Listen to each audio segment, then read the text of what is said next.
Hey everybody, welcome. In this video, we're going to talk a bit about, my bounce rate.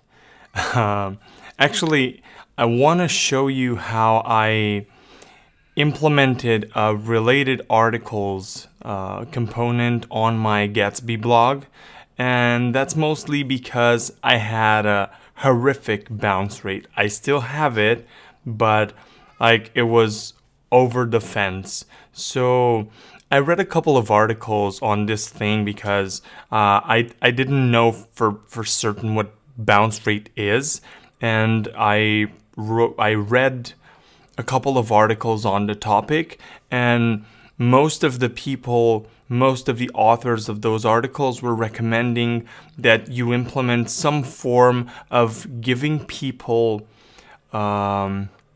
related content when they enter your website. So, for example, if I post an article on social media, that article needs to have links to other articles or pieces of content within my website that would keep the user in there for as long as possible and give them valuable information so that they can stay there and, let's say, consume, right?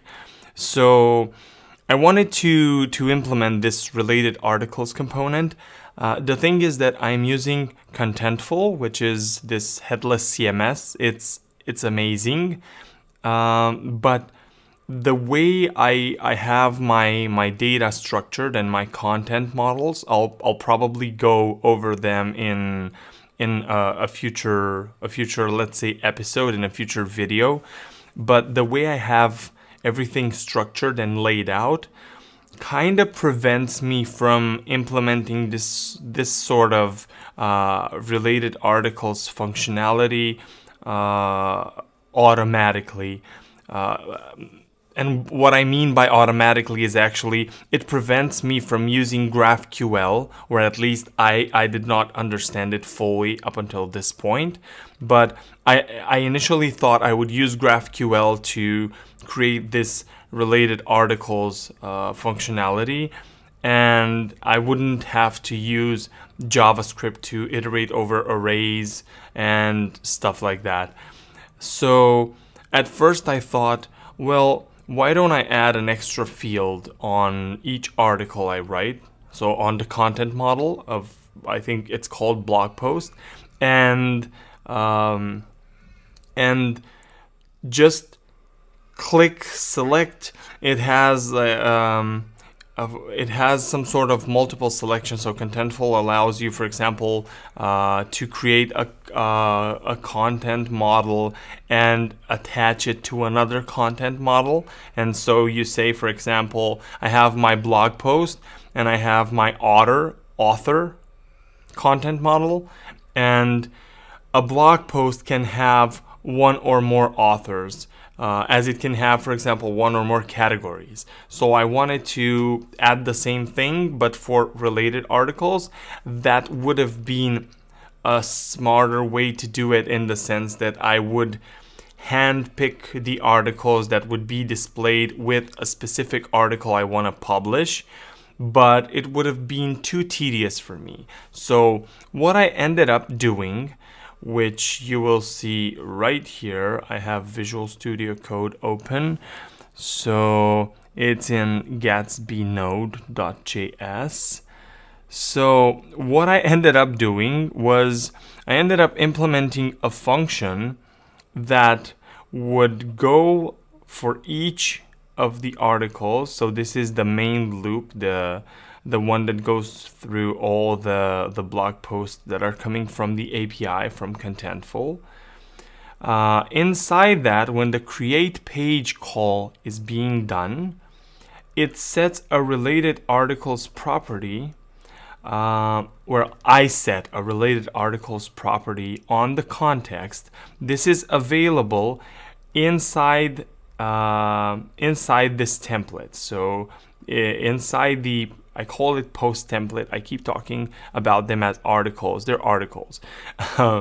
So anything that's being passed in this context object is also available in this post template object. I think the only constraint is that whatever you pass over here needs to be serializable. So you need to be able to do json.stringify and dehydrate it and rehydrate it on the other end, if I'm not mistaken. So this function takes two parameters. One is the current node, so edge.node, and the other one is the collection of contentful blog posts. And as you can imagine, what this does is, I just command clicked on it to go to the definition. What this does, so it takes the current article and the articles list.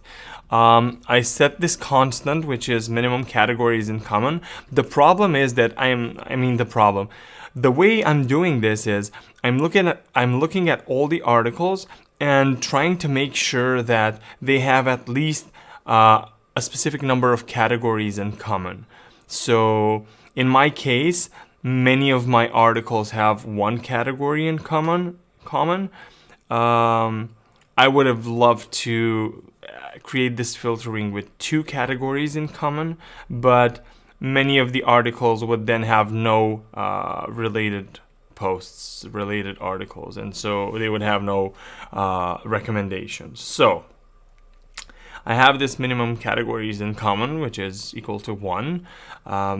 Then I create this small function, which like the name says everything. It's called has at least one category in common, which takes a node, it destructures it off of whatever object it's receiving it, and I am using this to filter through the articles I get as an input. So it's articles.filter, and for each article I want to see if it has at least one category in common with the current article being processed.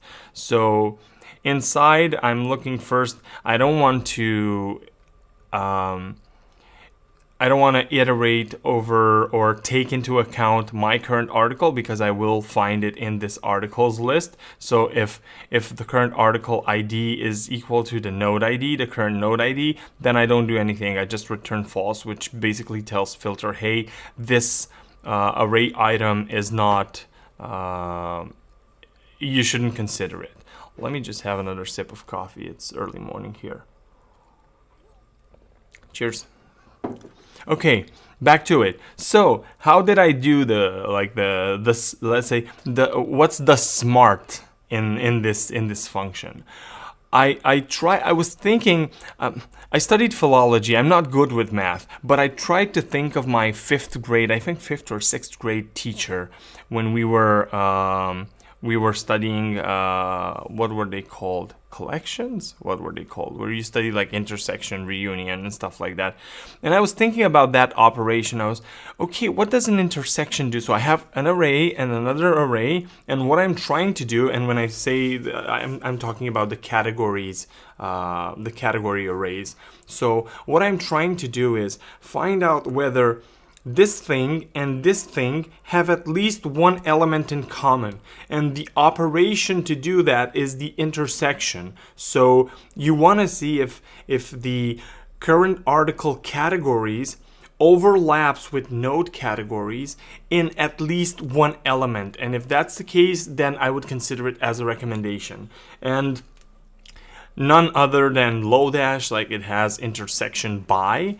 And as you can see, because Visual Studio Code is smart and I love it, this method is like intersection, except that it accepts iterate t, which is invoked for each element of each arrays to generate the criterion by which uniqueness is computed. The iterate t is invoked with one argument, value. So what intersection by takes as argument, so its signature is it takes 2 arrays, or I think even more arrays. I think it takes an indefinite number of arrays, but the last item is a function which tells intersection by which criteria should it consider or which criteria should it consider when it calculates the overlap, the common elements. And what I'm looking for, because my categories are objects, not strings, because they have a permalink, like a slug, and they also have a name, because I may want to list all my categories. And so I am trying to figure out whether or not they overlap in terms of the permalink. So I'm looking at the current article categories, the note categories, and I'm saying, hey, for each element in these arrays, look at the category permalink and tell me whether or not these overlap. And then I am returning, like, this is the actual thing that tells array.filter, right? Because this is array.prototype.filter. If we have a match, if I have a match or not, if it's a match or not. So I'm looking whether or not common categories.length is greater than or equal to my minimum categories in common. There's a pigeon over here. It just flew away. There's a bunch of them.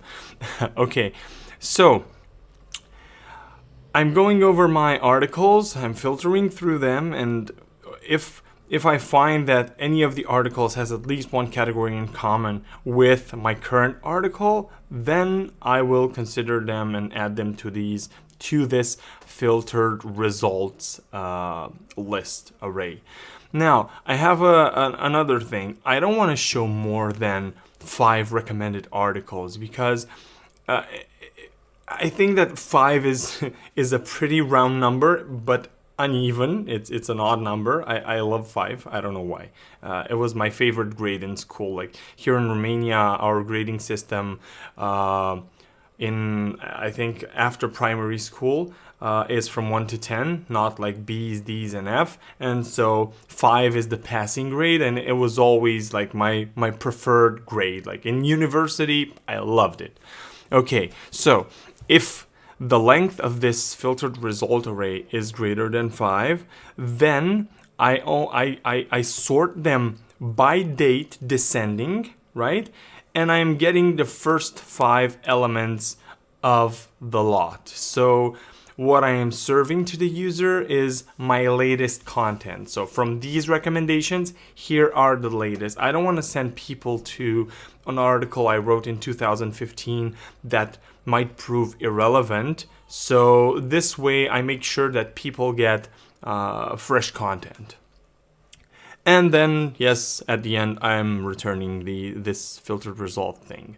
So I know this can be improved. For example, I don't like that I'm creating this callback inside here, and that it depends on this external, let's say, the parameter of the get related articles function. But at the same time, it gets the job done right now. I would like to do this with GraphQL directly and not have to iterate over the articles list for, I don't know, I think I have 30 or 40 articles. So that's 40 times 40 iterations, right? Because for each article, I'm going through the list 40 times, like through the 40 items. So, well, I don't like that. This wouldn't work well for example, if I would have a client that's a news agency, a media agency. They have a lot of static pages, a lot of content changes rather frequently, and Gatsby was actually built for speed, other than the fact that you can use React, which is amazing, and that you can use JavaScript, which is in and of itself amazing. So if I had a client with such a business, if my client would be in the media news business, then this wouldn't scale very well. I'm sorry for this S if it pierced your ears. Okay, and now let's see it at work. So this is the functionality. It doesn't do anything special. So this is what's giving me the recommendations that I can pump over here. Why don't I show you the template as well? So I'll just go post.js, and it's in src templates. right? So this is where I'm getting related articles component. I don't use semicolons. This is how Gatsby generated. When I initially scaffolded the site, it did not use semicolons. And I was looking at it and I was like, I want to put semicolons everywhere. And then I looked and there were like 3 or 4 components and I said, why don't I try not putting semicolons everywhere? Like I'm a freak about semicolons, but in this case I said, screw it, I'm gonna do without. And it's so liberating. Now back to the topic. So I'm importing the related articles component. I am taking the related articles, the object from this.props.path context. So this is where everything you put in that context object, this is where it gets dropped, this is where it gets pushed into. So I could just as well go ahead and destructure ID over here and I would get it because I'm passing it from that Gatsby-node script. So let me just open it here for a bit.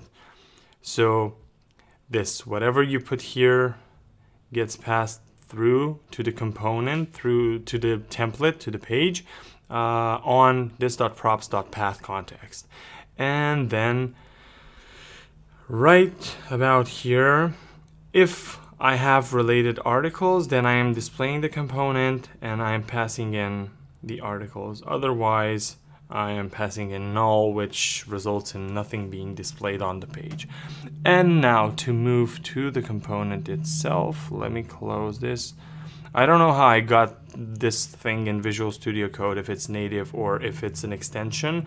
It's rather useful, but at times it's confusing because you command click to go to the definition and it kind of highlights it and it doesn't always match with the theme because I don't think that people took this into account when they created their themes. So yeah, right.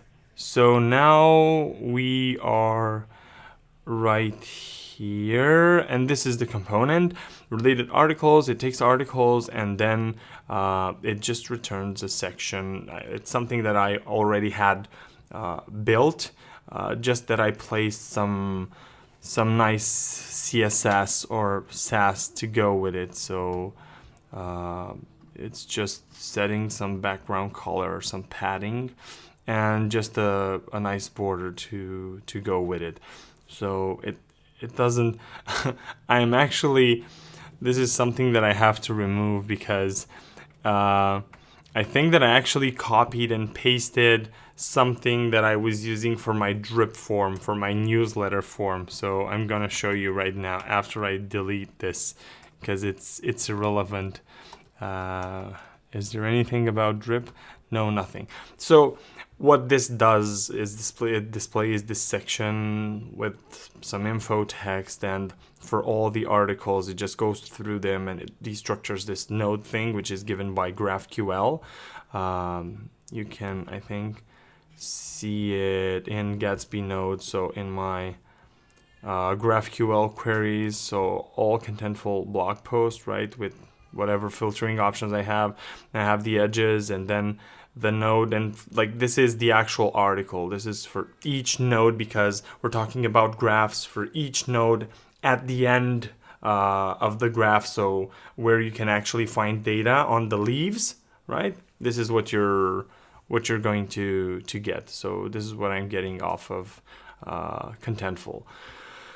So I'm just printing out a paragraph, and then inside it, I'm printing out a link to the permalink of the article. And if I click here, let's see, localhost 8000. Yeah, this is the blog. I actually changed the theme as well. I had like my main accent color was red, and so I changed it to this green, and I made this hire me button shake a bit. Thank you, Chris Coyer and CSS Tricks, for giving me this drop in. I just took it, I copied it from CSS Tricks, dropped it in the CSS, and that was the end of it. So if I'm not mistaken, I think it's in header.css. Yes, exactly. So this is the hire button, and this is the animation, so the keyframes shake. And all I did was, I think, change this to infinite and change the timing to 1 second so that it doesn't shake, like it doesn't tremble all the time. Like when you look at it, it just takes a break. It spreads the animation over the course of 1 second. It was like 0.82 seconds or something like that. Okay, back to the website. So this is how, like, let's click on this article here, and if I scroll down, here's my section, related articles. Here are a couple of articles, and these are my links. And if I click on it, it takes me to like this article over here.